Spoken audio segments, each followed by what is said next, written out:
I need to say this clearly before I lose the ability to say it at all. Everything I did was correct. Every survey was conducted to standard.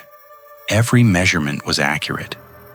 Every recommendation I filed was defensible, well-documented, and consistent with the criteria established by the Ohio Department of Transportation for rural road abandonment proceedings. I need you to understand that because what I'm about to describe does not change any of it. The work was good. That's the problem. My name is Lee Althouse. For 11 years, I worked as a field verification surveyor for ODOT District 10, covering the rural counties south of Zanesville. My job, my specific, narrow, precisely defined job, was to conduct on-site condition assessments of county and township roads that had been petitioned for formal abandonment, or when a municipality decided it no longer wanted to maintain a road. The petition came through a legal process. County commissioners would vote. Affected landowners would be notified. And before the final order could be signed, someone from the state had to physically drive the road, confirm it matched the legal description in the petition, document its condition, and file a verification report. That someone was me. I want to be precise about what that means, because the precision matters. I didn't decide which roads got abandoned. I didn't initiate the process. I didn't have authority to recommend for or against. My report was a factual document. Road surface type, condition grade, signage inventory, drainage status, bridge or culvert condition if applicable, presence or absence of utilities, evidence of recent use, and a final narrative confirming that the physical roadway corresponded to the legal description in the petition. That's it. I was a measuring instrument, a human tape measure with a state vehicle and a digital camera. In 11 years, I verified 214 roads. Some were gravel tracks that had been functionally abandoned for decades before anyone filed the paperwork. Some were paved township roads, where the last resident had died or moved, and the township couldn't justify the maintenance budget. A few were genuinely contested, roads where one landowner wanted closure and another didn't. But by the time a road reached my desk, the legal arguments were settled. I was the last step. The rubber stamp, if you want to be unkind about it, though I never stamped anything I hadn't driven, at 214 roads in 11 years. I remember most of them. Not vividly, that they blur together after a while, the way any repetitive professional task does. But I can look at a file number and usually recall something, the color of the gravel, a particular pothole, a mailbox still standing at the entrance to a road no one had lived on in years. Small specific details that confirmed I'd been there, that the memory was mine. Road 2041700, Vinton County, was different. I filed the verification report on October 9th. I know this because I have the report, I wrote it. My handwriting is on the field notes, my photographs are in the digital file, my GPS track is logged in the vehicle system. The report describes a 1.3-mile unpaved township road in the northeast quadrant of Vinton County and dead-ending at a collapsed bridge over a seasonal creek. Surface condition: deteriorated gravel over clay base, significant rutting, 2 sections of standing water consistent with failed drainage. No signage remaining, no utilities present. No evidence of vehicular use in the assessment period. Recommendation: physical description consistent with petition. Standard language. My signature. I don't remember any of it, not the road, not the drive, not the day. October 9th is a blank. I can reconstruct the logistics. I left the district office in Cambridge at 7:40 a.m. based on the vehicle log, arrived at the road's starting coordinates at 9:22 a.m. based on the GPS, departed at 11:07 a.m., filed the report electronically at 1:15 p.m. But between those timestamps, there's nothing. Not a vague impression, not a feeling of familiarity. Nothing. You're the kind of nothing that isn't forgetting. It's the absence of anything to forget. I want to be careful here, because I know what this sounds like. People forget things. People drive on autopilot. 11 years of nearly identical rural roads. Of course, some of them don't stick. I told myself that for 3 weeks. I was convincing. What changed was the bridge. The report described a collapsed bridge. My photographs showed a collapsed bridge, concrete abutments, a steel I-beam deck that had buckled and dropped into the creek bed. Standard failure mode for a 60-year-old township bridge with no maintenance. I wrote collapsed bridge in my field notes. I circled it on the site sketch. On November 2nd, 24 days after I filed the report, I was verifying a different road in an adjacent township. Routine work, but this road passed within a quarter mile of Road 2041700, and as I came around a curve, I could see down the drainage toward the creek that 2041700 had crossed. There was no bridge, not a collapsed bridge, no abutments, no I-beams in the creek, no concrete debris. The creek ran through an unbroken tree line with no evidence that any structure had ever been built across it. I pulled over. I sat in the truck for several minutes. Then I drove to the starting coordinates of Road 2041700.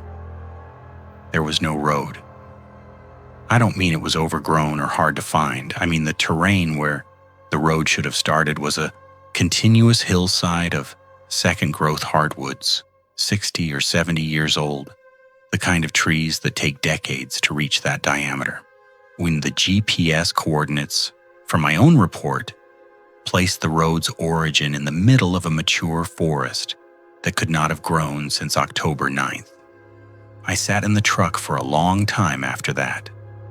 The obvious explanations ran through in the order you'd expect. Wrong coordinates, wrong road. Filed the report under the wrong petition number. I checked each one. The coordinates were correct. They matched the petition, matched my GPS log, matched the township plat that had been submitted with the abandonment filing. The petition itself was real. Township trustees had voted. Landowners had been notified. The legal record of Road 2041700 was complete and consistent with every other road I'd processed. Except there was no road. I drove back to Cambridge. I pulled the digital photographs from my report. 23 images, time-stamped October 9th, and geotagged to coordinates that placed them along a 1.3-mile line through a forest that had been a forest for half a century. The photos showed a road, gravel, ruts, standing water, a collapsed bridge. I could see sky in the photos that should have been canopy. I could see open ground that was when I stood at those same coordinates 4 hours earlier, covered in leaf litter and fern. I'm going to describe what I did next. And I need you to understand why I did it, because the why is important. I didn't panic, I didn't report anything, I didn't tell my supervisor. What I did was pull every verification report I'd filed in the past 11 years and begin driving back to the roads. Not all of them. That would have taken months. I started with the most recent and worked backward, choosing roads I could reach in a day's drive from Cambridge, where I picked 12, spread across 5 counties, roads I'd verified, documented, and moved through the abandonment process. Roads that, legally and cartographically, no longer existed. Road by road, I drove to the coordinates. The first 4 were fine, or rather, they were what I expected. Absent. The roads had been abandoned, the surfaces had deteriorated, the land was reverting to whatever the adjacent property owners wanted or didn't want. Normal, expected. The 5th one was wrong. Township Road 1287, Morgan County, verified and filed March of the previous year. My report described a 0.7-mile gravel road serving 2 former residential parcels, both structures demolished. I had photographs of the demolished houses, the crumbling gravel, a leaning utility pole with cut wires.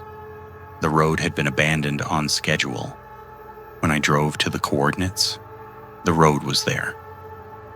Not the deteriorated version I'd described, a version I'd never seen. The gravel was fresh. The drainage ditches were clean cut. The utility pole was straight, its wires intact and running to 2 houses that were standing, occupied, and well maintained with cars in the driveways and a child's bicycle on one of the porches. I did not stop. I did not approach the houses. I drove past the road's entrance, continued to the next intersection, and parked. I sat there for 40 minutes. I checked the coordinates again. I looked at my own photographs from 18 months earlier.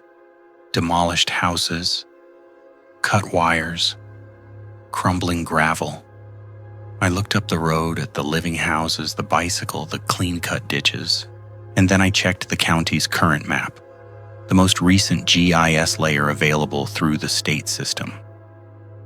Township Road 1287 was not on the map. It had been removed. Because I had verified its abandonment and my report was in the file and the legal process had been completed. According to every record, every database, and every map in existence, that road was gone. I was looking at it. I will tell you now that I found the same condition in 3 of the 12 roads I checked. 3 roads that I had verified as deteriorated, depopulated, and appropriate for abandonment. Roads where my photographs showed decay and my notes described emptiness were now present, occupied, and maintained, while simultaneously being absent from every map and record. The remaining roads matched my reports, but 3 did not, and the 3 that didn't were all in better condition than anything I'd documented, as if what I'd described, the deterioration, the abandonment, the emptiness, had been a transitional state, a chrysalis, and what had emerged on the other side was something that no longer needed to be on a map. I need to stop and say what I considered here, because I owe you the rational version before I tell you what I actually found. I considered that I was having a neurological event, confabulation, false memories, some kind of dissociative episode. I made an appointment with my doctor. I described the memory gap around October 9th. Without explaining the context, she referred me to a neurologist. I had an MRI. The MRI was clean. The neurologist said memory gaps of this kind were not uncommon under stress, and asked if I'd been under stress. And I said no, which was true at the time. He suggested I monitor it. I considered that the roads had been rebuilt after abandonment, that landowners had repurchased the right-of-way and reconstructed them privately. This is technically possible, but legally complex, and it would leave a record. I checked. There were no reacquisition filings, no construction permits, no utility reconnection orders for any of the 3 roads. I considered that I had made errors in the original reports, verified the wrong roads, misidentified locations. But the GPS tracks were continuous. The coordinates were correct, and the legal descriptions matched the physical terrain in every other respect. The roads were where I said they were. They just weren't what I said they were. I have not yet told you the part that made me stop sleeping. After finding the 3 anomalous roads, I went home and did something I'd never had reason to do in 11 years of work.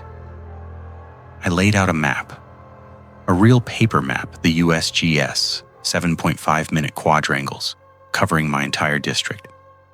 And I marked every road I'd verified for abandonment, all 214. Red dots for verified and consistent, meaning the road was gone and matched my report. Blue dots for anomalous, meaning the road was present and didn't match. And white dots for the ones I hadn't checked yet. 214 dots, most of them red, 3 blue, the rest white. I looked at the map. I looked at it for a very long time. The red dots were scattered, random. The ordinary geographic distribution of rural road abandonment across a 7-county district. No pattern, no clustering, no logic beyond the slow demographic bleeding of rural Ohio. The blue dots were not scattered. They formed a line. Not a perfectly straight line, not a surveyor's line. A line that followed terrain, that curved with drainage patterns and ridge lines, that threaded through the landscape the way a road would if you were building a road through that landscape. A road that didn't exist. A road that had never been proposed, never been funded, or never been surveyed. A road made entirely of other roads, of roads that I'd removed from the map. I stared at that line for a long time. Then I started checking the white dots. The unchecked roads, the ones I hadn't driven back to. I chose the ones that fell along the line, or along the extrapolation of the line, and I drove to them. Every single one was present. Every single one was in better condition than when I'd surveyed it. Not all of them were occupied. Some were empty roads through well-maintained forest or clean gravel tracks, leading to structures that hadn't been there before. But they were all real, all physical, all impossible, given what I'd documented. And they were all connected, not officially, not on any map, but on the ground.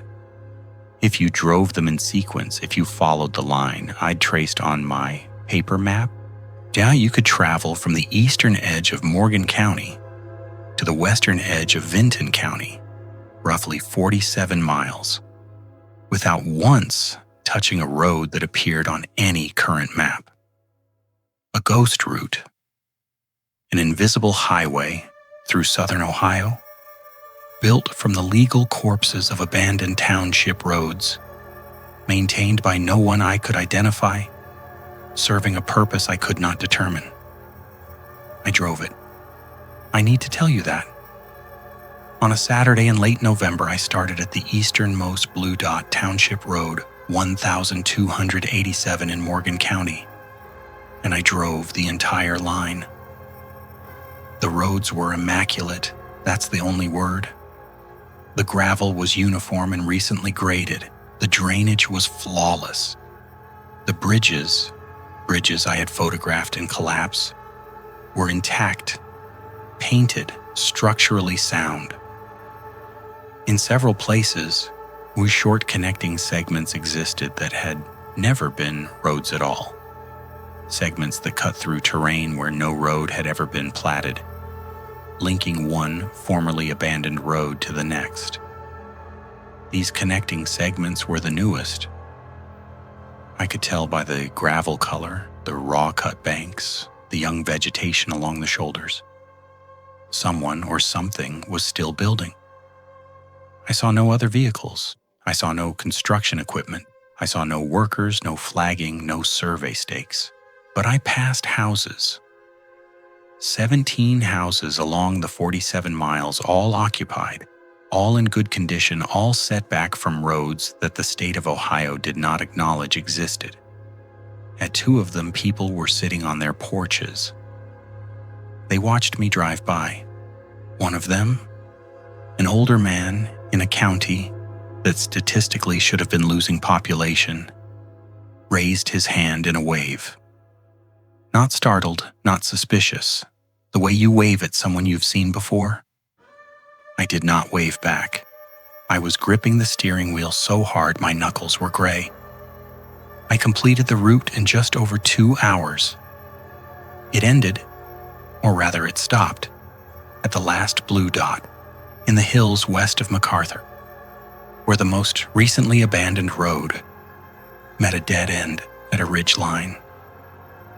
Beyond the dead end, I could see where the terrain continued, where a road could continue if someone were to build one. The ridge line was thick with mature timber, but there was a gap, a natural saddle in the ridge, the kind of feature a road engineer would identify as an ideal crossing point. I got out of the truck.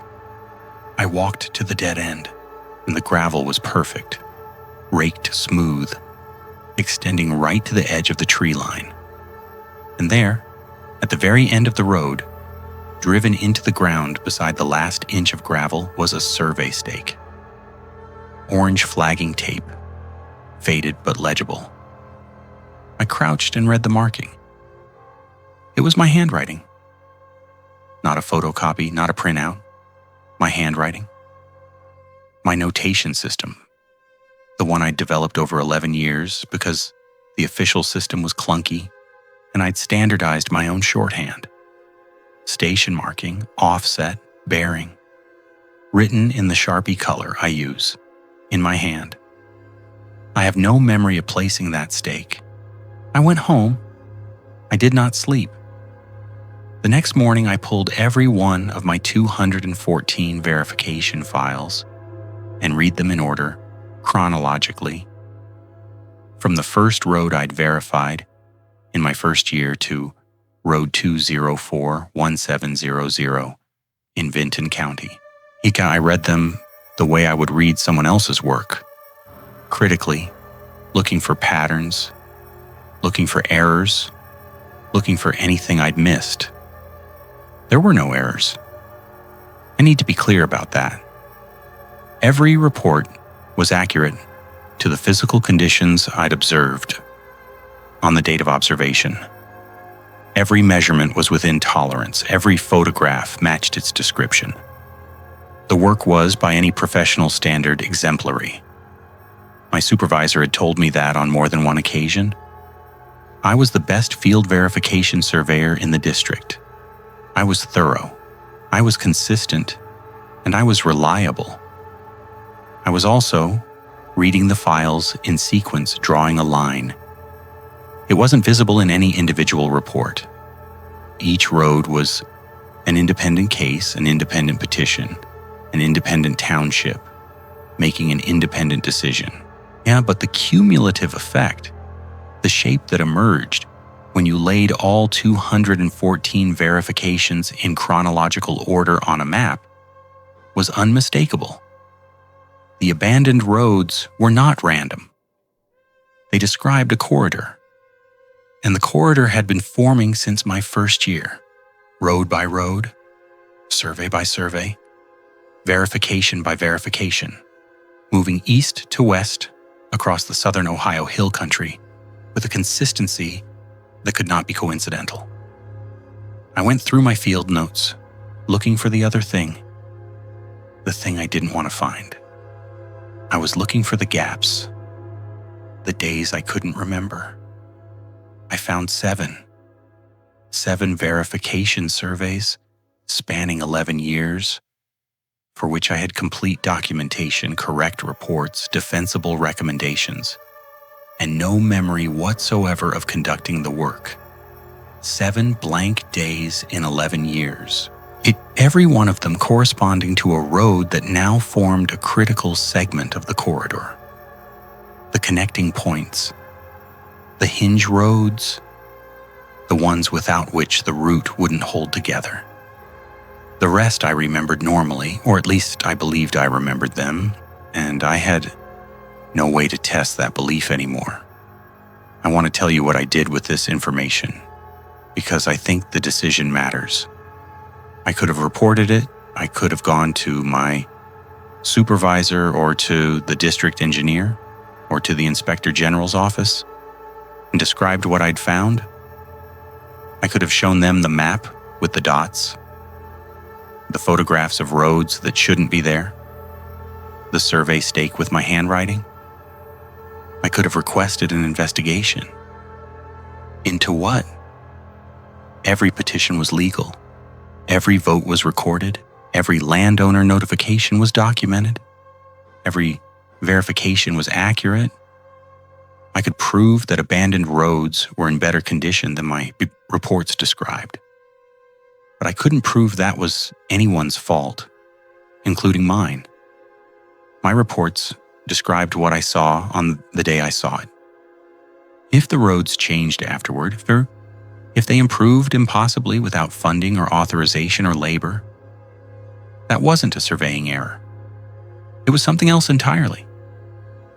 In the 7 blank days, a neurologist had already told me memory gaps were normal. My MRI was clean. If I reported memory lapses, I would lose my certification. If I reported impossible roads, I would lose my credibility. And neither of those losses would change anything about the corridor, which was, as far as I could tell, still being built. I know what was on the other side of that ridgeline.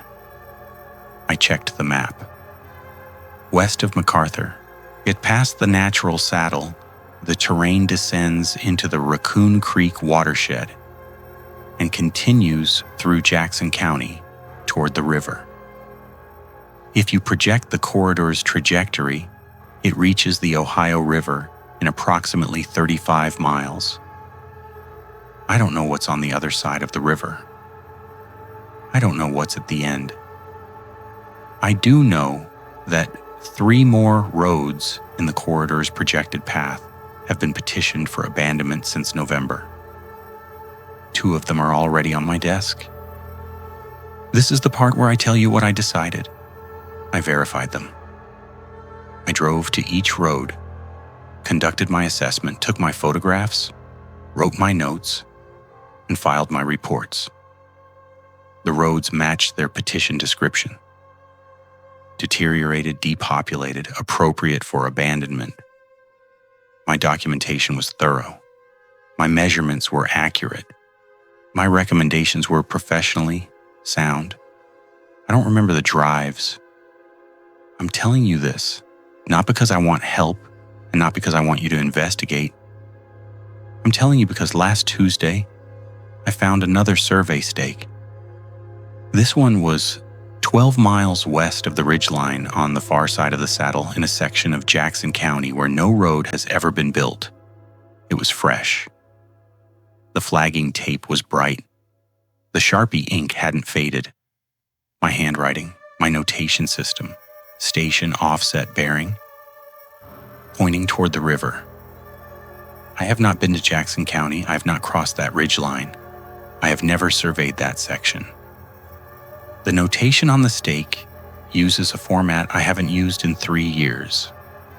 An older version of my personal shorthand that I abandoned because it was less efficient, as if whatever is writing these stakes learned my system at a point in time and didn't update when I did, or as if I placed it years ago and have only now found it, which would mean the corridor has been ahead of me for longer than I knew, which would mean I wasn't drawing the line was drawing itself, and I was the pencil, and the pencil doesn't get to know what the hand is writing.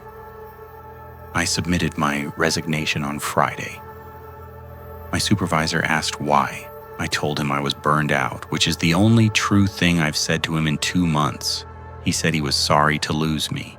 He said I was the best field surveyor he'd ever had. He said the work I'd done was exceptional. I know. Yesterday, I checked the state job listings. My position has already been posted. The qualifications are specific. 11 years of experience would be preferred. A background in rural road assessment, familiarity with southern Ohio terrain. The listing describes a district that covers 7 counties. It describes a caseload of approximately 20 roads per year. It describes my job exactly. And whoever takes it will inherit my pending files, including the 2 roads on the corridor's projected path that I verified before I left. They'll verify the next ones. They'll be thorough and accurate and professional. They'll file reports that are correct on the day they're written. And they won't notice the line because no one notices it in the individual surveys. You have to see them all at once. You have to lay out the map and mark every dot and step back far enough to see the shape. I have that map. It's in a storage unit in Cambridge. I thought about destroying it, but I couldn't. Not because I think it's evidence. Evidence of what? But because it's the only record that the corridor exists as a single thing rather than 214 unrelated decisions. Without the map, it's just roads. Individual legal ordinary roads.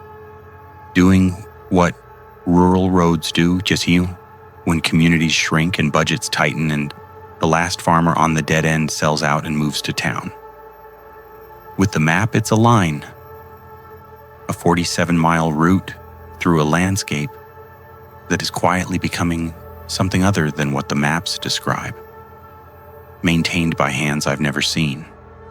Populated by people who wave as if they've been expecting you, leading toward the river and whatever is on the other side.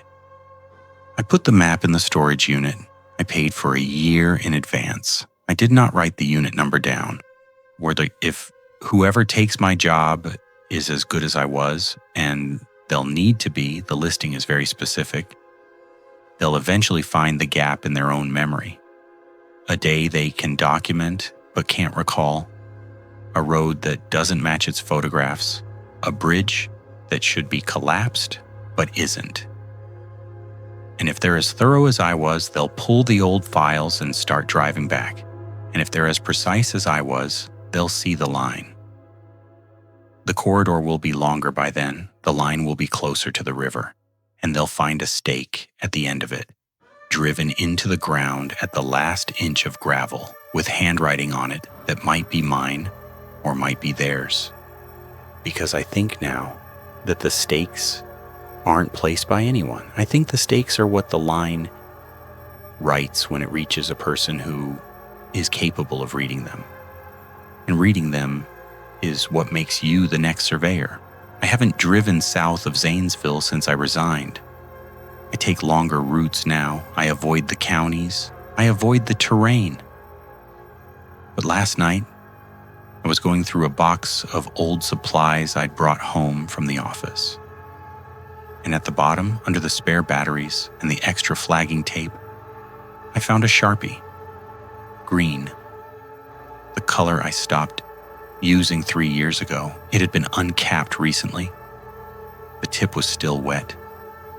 I capped it. I put it in a drawer. I closed the drawer. I don't know what I'm going to do tomorrow.